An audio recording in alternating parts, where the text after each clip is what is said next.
Bismillahirrahmanirrahim. Assalamualaikum warahmatullahi wabarakatuh. Salam sejahtera untuk semua.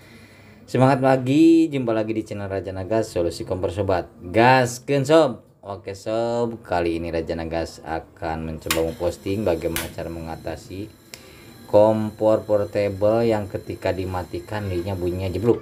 Nah, ini belum sob. Nih, kita agak lama ketika dinyalakan terus dimatikan dia akan bunyi jeblok. Nah, ini solusinya sangat sederhana sekali sob.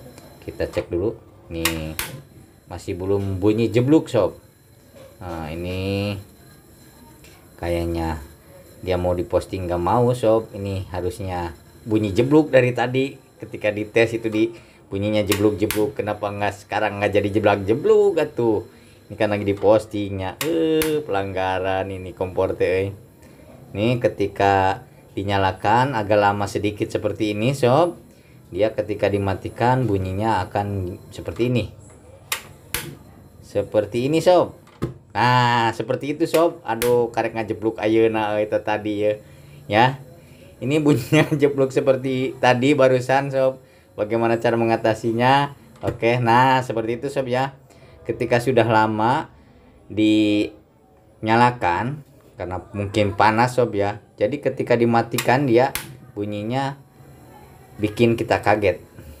Dia akan bunyi jeblak-jebluk seperti tadi. Nah, ini agak lama sedikit sob ya, kita tes dulu. Ini ketika sudah lama menyala dan dimatikan dia bunyinya langsung seperti itu sob. Oke, bagaimana cara mengatasinya?